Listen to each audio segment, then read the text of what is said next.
மக்களே, தட்டிக்கேல் தமிழ் தேசிய ஊடகத்திலிருந்து உங்கள் நெறியாளர் அஜ்மல். இன்று நம்மோடு இணைந்திருப்பது உரிமை குரல் ஓட்டுநர் சங்கத்தில் இருந்து மண்டல செயலாளர் திரு கோவிந்தபாணி அவர்கள். வணக்கம் ஐயா. வணக்கம். இன்று உங்க அமைப்பு மட்டும் இல்லாம கிட்டத்தட்ட ஒரு 14 அமைப்புகள் ஒன்றா சேர்ந்து கிண்டி பனகல் பார்க் பக்கத்துல பெரிய ஆர்ப்பாட்டம் நடத்திருந்தீங்க. அது என்ன ஒரு அடிப்படை, எதற்காக அந்த ஆர்ப்பாட்டத்தை முன்னெடுத்தீங்க?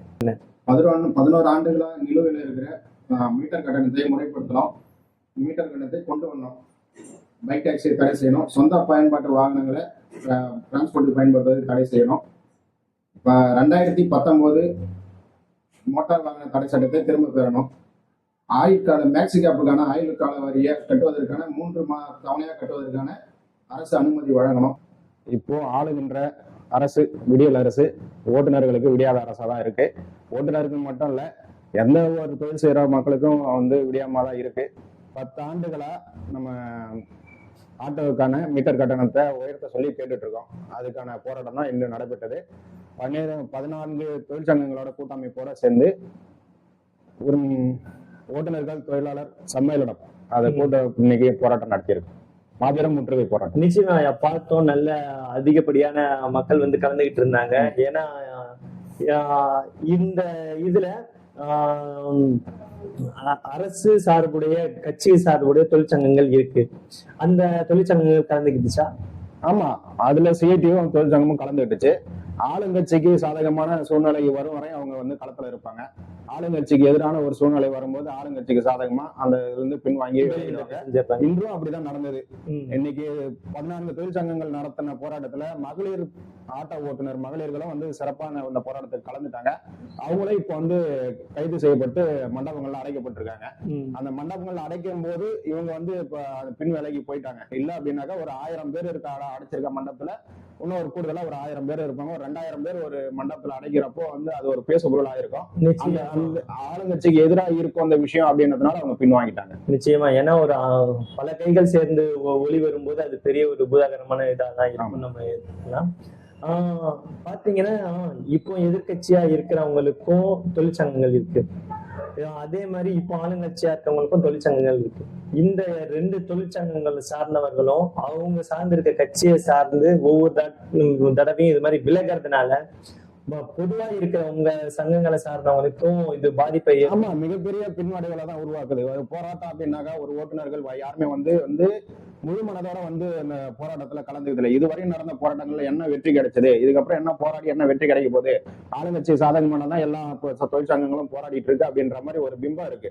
ஆனா உரிமைகள் ஓட்டுநர் தொழிற்சங்கமும் மற்ற தோழமை சங்கங்களும் ஆளுங்கட்சிக்கு சாதகமற்ற சூழ்நிலை இருக்கு அப்படின்றதுனால இன்னைய வரையும் போராடி இருக்கோம். நம்ம இந்த போராட்டத்துக்கு எழுத்துப்பூர்வமா எங்களுக்கு ஒரு ப்ரூஃப் கொடுங்க, நீங்க கூப்பிடுறீங்க, நாங்க வரோம், பேசுறோம், பேசுற வார்த்தையோட முடிஞ்சு போகுது. அது காத்துல காஞ்ச பெருங்காயம் மாதிரி ஆகி போகுது. அது ஒரு நிலையான ரிட்டன் ஸ்டேட்மெண்ட் மாதிரி ஸ்டேட்மெண்டா கேக்குறோம். நாங்க நீங்க இதை செய்யறோம் அப்படின்னா செய்யறோம், அந்த தேதிக்குள்ள நம்ம செய்வோம், இல்ல குறைந்தது ஒரு 3 மாதங்களுக்காக செய்வோம் அப்படின்னு சொல்லிட்டு அந்த உங்களுக்கு ப்ரூஃபா கொடுங்க. வாய் வார்த்தை வாயிலே போயிடுது. அதுக்கப்புறம் அது நம்ம கேட்டாக்கா இப்ப நம்ம ப்ராசஸ்ல இருக்குன்னு சொல்லிட்டே இருக்காங்களே தவிர இதற்கு முன்னாடி ஒரு முடிவு வர மாட்டேங்குது. இதற்கு முன்னாடி இந்த போராட்டத்தை முன்னெடுத்திருக்கீங்களா? எத்தனை மாதங்களுக்கு முன்னாடி எடுத்திருக்கீங்க? இப்போதான் 3ஆம் தேதி ஒரு போராட்டம் நடத்தணும். 3ஆம் தேதி ஒரு போராட்டம் நடத்தி அனுமதி இல்ல போக்குவரத்து நிறுவனத்துக்கு எதிராக போராட்டம் நடத்தோம். அந்த போராட்டத்தை கைது பண்ணி மண்டபத்தில் அடைச்சிருந்தாங்க. காலையில இருந்து சாயந்தரம் வரை இருந்தோம். இப்ப இன்னைக்கு 10ஆம் தேதி போராட்டம் நடத்துறோம். 7 நாட்களுக்குள்ள இன்று வாழ்வாதாரம் இன்னது ஒரு மிகப்பெரிய கேள்விக்குறியா இருக்கு ஓட்டுநர்கள் சமூகத்துல. காலையில இருந்து சாயந்தரம் வரையும் இரவு வரையும் கண் முழிச்சு வாங்கின ஒரு நாளே ஒரு 1000 ரூபாய் சம்பாதிக்கிறது கேள்விக்குறியாதான் இருக்கு.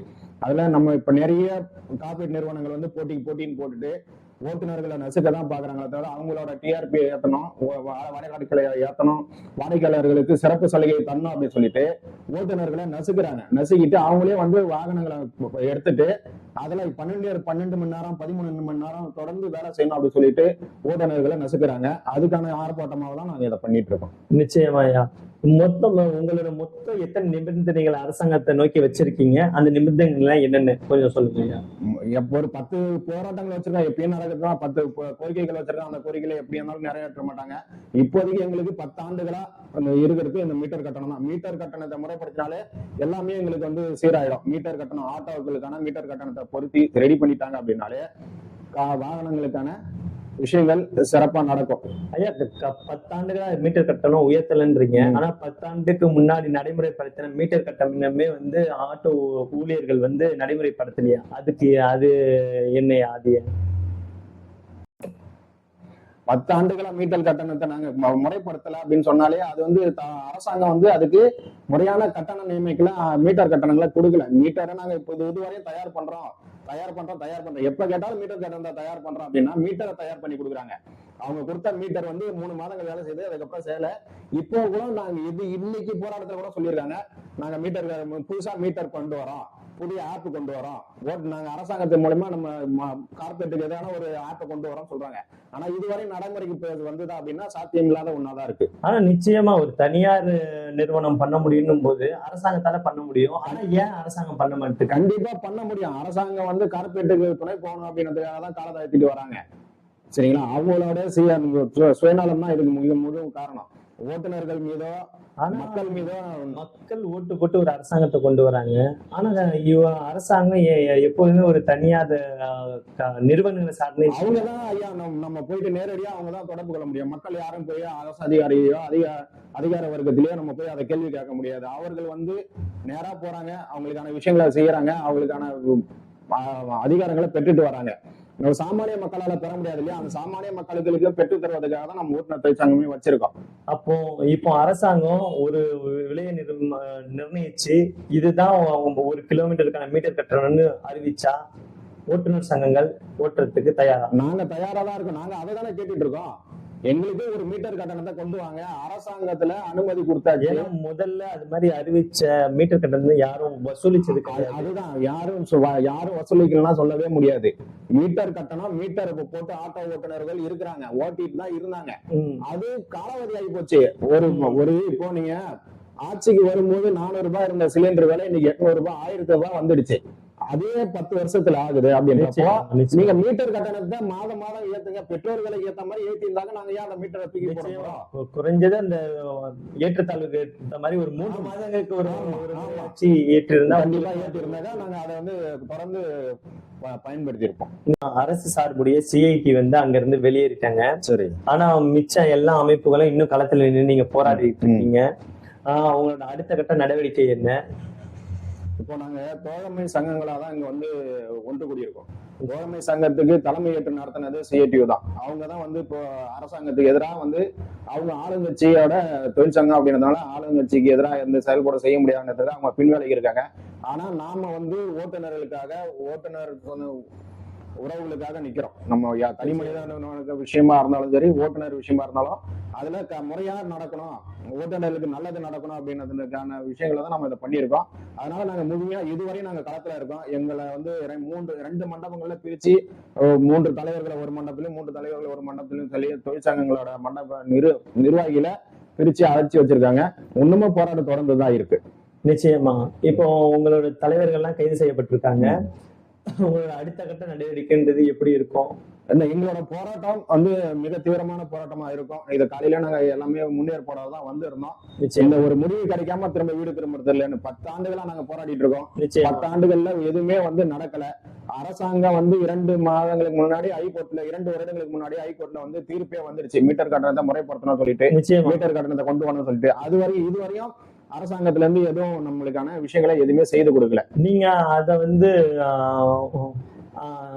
ஹைலைட் பண்ணி நீங்க திருப்பி அந்த வழக்கை வந்து அமல்படுத்த வந்து அரசாங்கத்துக்கு எதிராக நம்ம வழக்கு தொடுத்தா என்ன நடக்கும் அப்படின்னு எல்லாருக்கும் தெரிஞ்ச விஷயம் தான். அதுக்கான வழக்குகளை நாங்க தொடுத்துட்டு தான் இருக்கோம். தொடர்ந்து மீட்டர் கட்டணத்தை கொண்டு வரணும்னு சொல்லிட்டு 3 நாமினேஷன் பண்ணியிருக்கு, 3 தாக்கல் பண்ணியிருக்கோம். அதுல வந்து இதுவரையும் வந்து விசாரணையிலேயே இருக்க தவிர அது ஒரு முடிவு வர மாட்டேங்குது.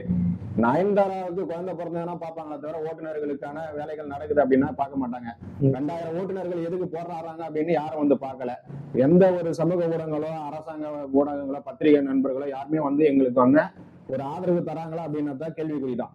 3ஆம் தேதி ஒரு போராட்டம் நடத்தணும், மிகப்பெரிய போராட்டம் நடத்தணும். ஒரு மண்டபத்துல ஃபுல்லா காலையில இருந்து சாயந்தரம் வரையும் அடிச்சிருந்தாங்க. இன்னைக்கும் காலையில இருந்து சாயந்தரம் வரையும் இருக்கும். இது தொடர்ந்து இன்னைக்கு ஒரு முடிவு தெரியற வரையும் நாங்க இது வந்து விலகிறதா இல்லை அப்படின்னு சொல்லிட்டு தொடர்ந்து இந்த உறவுகள் அங்க வந்து போராட்டத்துல இருக்காங்க. பாத்தீங்கன்னா உங்களுக்கு ஆதரவா நாம் தமிழரோட ஆட்டோ ஓட்டுநர்கள் அதாவது தொழிற்சங்கம் அவங்க வந்து நின்னாங்க. அவங்களோட மாநில ஒருங்கிணைப்பாளர் திரு அன்பு தென்னரசு அவர்கள் வந்திருந்தார். அவர் பேச முற்படும் பொழுது சில நபர்கள் வந்து பேசக்கூடாது அப்படின்ற மாதிரி அவர்கிட்ட இருந்து மைக்க போடுங்க. இல்ல நான் அதையும் மீறி அவர் பேச முற்படும் போது இல்ல நீங்க பேசக்கூடாது அப்படின்னாங்க. அந்த நிகழ்வு ஏன் நடந்தது? அது வருந்தத்தக்க விஷயம் தான். எல்லா தொழிற்சங்கங்களும் 14 தொழிற்சங்கங்கள் இருக்கிறப்போ 14 தொழிற்சங்கங்களோட பிரதிநிதிகளும் பேசதான் செய்வாங்க. அவரு பேசுனது அரசாங்கத்துக்கு எதிராக இருந்த விஷயம் அப்படின்றதுனால அவரு மீது வந்து ஒரு இவங்க வந்து ஆளுங்கட்சிக்கு எதிரான ஒரு கருத்து வரப்போ அந்த கருத்தை முடக்கத்தான் செய்வாங்க. அதன் அடிப்படையில் தான் அந்த விஷயங்கள் நடந்திருக்கு. அதுக்கு நம்ம உரிமை கண்டனத்தை தெரிவிச்சிருக்கு. நீங்க வந்து போராட்டம் இன்னும் தொடரும்னு சொல்லிட்டு இருக்கீங்க. இந்த போராட்டத்தோட உங்கள் நிலைப்பாடு என்ன? அரசாங்கத்துக்கிட்ட இருந்து உங்களோட எதிர்பார்ப்பு என்ன? அரசாங்கத்துல இருந்து நாங்க எதிர்பார்க்கறது ஒண்ணுதான், எங்களுக்கு மீட்டர் கட்டணம் வேணும். மீட்டர் கட்டணத்தை முறைப்படுத்தினாலே மற்ற அனைத்துமே வந்து அதை சரியாயிடும் நாங்க நம்புறோம். சரிங்களா? மீட்டர் ஆட்டோவுக்கு மீட்டர் வந்துருச்சு அப்படின்னா அதை வச்சு நம்ம கால் டாக்ஸிக்கான மற்ற விஷயங்கள் ஓலா, ஊபர், ரேபிடோ, போர்ட்டர் அனைத்து விஷயங்களையுமே நம்ம சரி பண்ணிடலாம். ஏன்னா நம்மளுக்கு ஒரு அமைப்பு இருக்கு, இந்த அளவுக்குள்ளதான் நீங்க வந்து அந்த பயணம் பண்ணணும் அப்படின்னு ஒரு நிலைப்பாடு வந்துருச்சு அப்படின்னா மக்கள் கொடுக்கறது தயாரா இருக்காங்க. மக்கள் மேல குறைய சொல்ல முடியாது. மக்கள் வந்து என்ன அமௌண்ட் கொடுத்தாலும் அந்த அமௌண்ட்டை வந்து கொடுக்கறதுக்கு தயாரா இருக்காங்க. ஆனா அதை வந்து அரசு முறைப்படுத்தணும். அரசு முறைப்படுத்தினாதான் நம்ம வந்து கார்பரேட் நிறுவனங்களை கட்டுப்படுத்த முடியும். கார்பரேட் நிறுவனங்களை கட்டுப்படுத்தலாம் அப்படின்னாக்க ஒரு அமைப்பு இருக்கணும், ஒரு நிரந்தரமான விலை நிர்ணயம் இருக்கணும். அந்த விலை நிர்ணயத்தை வச்சுதான் நம்ம கார்பரேட் நிறுவனங்களை கட்டுப்படுத்த முடியும். ஏன்னா இவங்க வந்து இவங்களுக்கு வாடிக்கையாளர்களை பெருக்கணும் அப்படின்ற ஒரே காரணத்துக்காக 100 ரூபாய் போக வேண்டிய இடத்துக்கு 30 ரூபாய் சவாரிக்கு கொடுத்தா அந்த 30 ரூபாய் 10 ரூபாய் அவங்க கமிஷன் எடுத்தா 20 ரூபாய் வச்சு எப்படி ஒரு ஓட்டுநர் வாழ? நிச்சயமா. இப்போ கார்பரேட் தான் வந்து அவங்களோட தானியங்கி ஓட்டுநர்களோட அந்த விலையை நிர்ணயிக்கிறாங்க. இப்போ அரசாங்கம் ஒரு விலையை நிர்ணயிக்கும் போது அது அந்த கார்பரேட் அவங்க ஓட்டுநர்களுக்கு அரசு நிறைய நிர்ணயம் பண்ணிடுச்சு அப்படின்னாக்கா, உதாரணத்துக்கு சொல்ற ஒரு 25 ரூபாய் ஒரு மீட்டருக்கு ஒரு கிலோமீட்டருக்கு குறைந்தது அப்படின்னு வச்சு நம்மளுக்கு கொண்டு வந்தாலே அது வச்சு நம்மளுக்கு 2 கிலோமீட்டருக்கு 50 ரூபாய் வந்துடும், 4 கிலோமீட்டருக்கு 100 ரூபாய் வந்துடும். 100 ரூபாய் வந்ததுன்னா இவங்க மினிமம் அமௌண்ட் வந்து 83 ரூபாய்க்கு நீங்க டியூட்டி போட்டு பாத்தீங்களா? ஆமா, ஊபர்ல 83 ரூபாய்க்கு டியூட்டி போடுறாங்க. 4 லட்சம் ரூபாய், 6 லட்சம் ரூபாய், 10 லட்சம் ரூபாய் காரை வாங்கிட்டு 40 ரூபாய்க்கு 80 ரூபாய்க்கு வாங்கினா ஏற்கனா எங்களோட மனநிலை என்ன இருக்குன்னு யோசிச்சு அதுல 10% கமிஷன் அவங்க எடுத்துக்கிறாங்க. 80 ரூபாயிலையும் 10% கமிஷன் எடுத்துட்டா எங்களுக்கு என்ன கிடைக்கும்? நாங்க எப்படி இதை வச்சு நாங்க வாழறோம்? நிச்சயமா உங்க தரப்பு இதை நிச்சயமா சொல்லியிருக்கீங்க. பாத்தீங்கன்னா இந்த அரசாங்கம் கொண்டு வர விலை நிர்ணயத்தை கார்பரேட் நிறுவனங்கள் மதிச்சு அதை ஃபாலோ பண்ணுவாங்களா? அதுதாங்க அரசாங்கத்தோட வேலை. அப்ப அரசாங்கம் என்னதான் பண்ணுவோம்? கார்பரேட் நிறுவனம் முறைப்படுத்தணும் சொல்லிட்டு இருக்கோம். முறைப்படுத்தணும் அப்படின்னாக்கா நம்மளுக்கு ஒரு நிர்ணயம் வேணும். விலை நிர்ணயம் இருந்தது அப்படின்னாலும் எல்லாமே முறைப்படுத்திடலாம். 2019 கொண்டு வந்து சட்ட திருத்தம் மசோதா போக்குவரத்து ஆக்சிடென்ட் பண்ணிட்டாக்க ஒரு 10 ஆண்டு சிறை அப்படின்னு சொல்லிட்டு ஒரு மாநில அரசு ஒரு விஷயத்த கொண்டு வருது. ஒன்றிய அரசு ஒரு விஷயத்த கொண்டு வருது. அந்த விஷயத்துல மாநில அரசுகள் அவங்களோட தன்னிச்சையான சுதந்திரத்தின் அடிப்படையில் அந்த விஷயங்களை செய்யலாம் அப்படின்னு சொல்றாங்க. ஆனா பாத்தீங்கன்னா அந்த உடனே நீங்க வந்து அமல்படுத்துறாங்க. ஆனா அரசாங்கம் கொண்டு வந்து உச்ச நீதிமன்றமே சொன்ன 2 ஆண்டுகளுக்கு மேலான மீட்டர் கட்டணத்தை அரசாங்கம் கொண்டு வர மாட்டேங்குது. நிச்சயமா இதை நீங்க சொன்ன விஷயத்த நீங்க எப்படி பாக்குறீங்க? நாங்க இது வந்து மெத்தனை போட்டா தான் பாக்குறோம். ஓட்டுநர்களா என்ன பண்ணிட முடியும்? அவங்களை கேட்கறது யார் இருக்காங்க அப்படின்ற மாதிரி தான் இருக்காங்க. நம்ம அதுக்கானதான் இப்ப களத்துல இறங்கி போராடிட்டு இருக்கோம். நாங்க வந்து எதையும் எடுத்த உடனே வந்து களத்துல குதிச்சு நம்ம இந்த போராட்டத்தை பண்ணல. முறையான நம்ம கொடுத்துருக்கோம். 10 ஆண்டுகளை தொடர்ந்து போராடிட்டு இருக்கோம். இது போராட்டத்தை முடியல அப்படின்ற அடிப்படையில் தான் இந்த நாளைக்கு இன்னைக்கு என்ன முடிந்தாலும் உங்களுக்கு தீர்வு எட்டப்படாத வரையும் நாங்க இந்த வேலைகள் முடிச்சுட்டு இந்த முற்றுகை போராட்டத்தை கைவிடுறதா இல்லை. இப்போ மண்டபத்துல ஆட்கள் தயாரா இருக்காங்க. இப்போ இரவு நேரங்கள்ல நம்ம ஓட்டுநர் சொன்னாலும் வந்துகிட்டே இருக்காங்க. கண்டிப்பா வந்து இதுக்கு ஒரு முடிவு தெரியாம நாங்க இங்க விளங்க மாட்டோம். இந்த போராட்டத்தினால இன்று மக்கள் இன்னல் படுவாங்களே, அதை பத்தி நீங்க என்ன நினைக்கிறீங்க? ஐயா, இதுவரையும் நாங்க நடத்திய போராட்டத்துல மக்களுக்கு இடையூறு இல்லாத போராட்டங்களை தான் நாங்க நடத்தியிருக்கோம். எங்களுக்கு எல்லாமே கொடுத்தது ஒதுக்கப்பட்ட சந்தைகள் தான். மக்களுக்கு தெரியக்கூடாது எங்க போராட்டம் அப்படின்றதுல நம்ம அரசாங்கம் மிக தீவிரமா இருக்கு. இன்னைக்கு பழகல் பார்க்கல கொடுத்தது கூட பாருங்க, பேனர் கட்டி 2 ஆள் உயரத்துக்கு ஒரு இது பேரிகேட் வச்சு மறைச்சிட்டாங்க. பேரிகேட் வச்சு மறைச்சதுக்கு அப்புறம் உள்ள என்ன போராட்டம் நடந்தது, 10 பேர் நின்று பேசுறாங்க அப்படின்ற மாதிரி தான் இருந்தது. கூட்டங்கள் அதிகமானதுக்கு அப்புறம் அவங்க வாகனங்களுக்கு ஏற்றதுக்கு அப்புறம் தான் மக்களுக்கு தெரிஞ்சிருக்கும் இங்க ஒரு போராட்டம் நடந்தது அப்படின்னு சொல்லிட்டு. நம்மளுக்கு யாரு போராட்டம்னாலும் இந்த அரசுக்கு எதிராக எந்த போராட்டம் நடத்தினாலும் அது வந்து மூடி மறைக்கப்படுறதை தவிர அது வந்து வெளிச்சத்துக்கு வருவதா சாத்தியமே கிடையாது.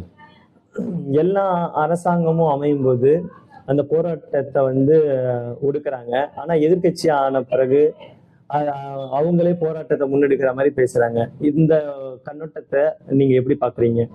இல்ல, இது வந்து கண்ணோட்டம் கண்டிப்பா மாறணுங்க. நீங்க ஆளுங்கட்சி எதிர்கட்சியா இருக்கும்போது வந்து பேசிய வார்த்தைகள் அனைத்துமே வந்து பொய். ஆளுங்கட்சி ஆயிட்டா நான் எது செய்தாலும் அது சரி அப்படின்ற மாதிரி தான் இருக்கு. இவங்க வந்து எத்தனையோ கோரிக்கைகள், ஒரு பொட்டி நிறைய கோரிக்கைகள் வாங்கினாங்க, மனுக்கள் வாங்கினாங்க. எந்த மனுவும் இப்ப வந்து சரி பண்ண மாதிரி தெரியல. நாங்களும் தொடர்ந்து கொடுத்துட்டே இருக்கோம். நாங்க ஓட்டு போட்டுதான் இவங்க ஆட்சியே வந்தாங்க. ஆட்சிக்கு வருவதற்கு முன்னாடி எங்கள் ஓட்டு யாருக்குன்னு சொல்லிதான் நாங்க போஸ்டர் ஏற்றி ஒட்டியிருந்தோம். நிச்சயமா அதை நாங்க பார்த்திருக்கோம். அந்த ஒட்டி இருந்த போஸ்டருக்கு அடிப்படையில் தான் நம்ம இதுக்கான வேலைகளை செய்திருக்கோம். போக்குவரத்து துறை அமைச்சர் ஐயா சிவசங்கர் ஐயாவே வந்து நாங்க மாநாடு நடத்துறதுக்கு வந்து எங்களுக்கு பாராட்டுலாம் தெரிவிச்சுட்டு போயிருந்தாரு. நாம அவரை சந்திச்சு 4-5 முறைக்கு மேல நாங்க மனு கொடுத்துருக்கோம். ஆனா நேற்று பாருங்க, ஜி தமிழ்ல ஒரு பெண் வந்து ரோடு இல்ல, எங்க பஸ் வசதி இல்லை அப்படின்னாக்கா அதை ஒரு கண்டென்ட்டா போட்டு நாங்க பஸ் விட்டுருக்கோம் அப்படின்னு சொல்லிட்டு விளம்பரம் பண்றாங்களே தவிர ஓட்டுநர்களுக்காக இவங்க நல்லது எதை செய்தாங்க, பொதுமக்களுக்காக என்ன நல்லது செய்தாங்கன்னா ஒண்ணு. நிச்சயமா உங்கள் நேரத்தை எங்களுக்காக ஒதுக்கி எங்கள் ஊடகத்திலிருந்து உங்கள் பொன்னான கருத்துக்களை எங்களோடு பகிர்ந்தமைக்கு நன்றி ஐயா.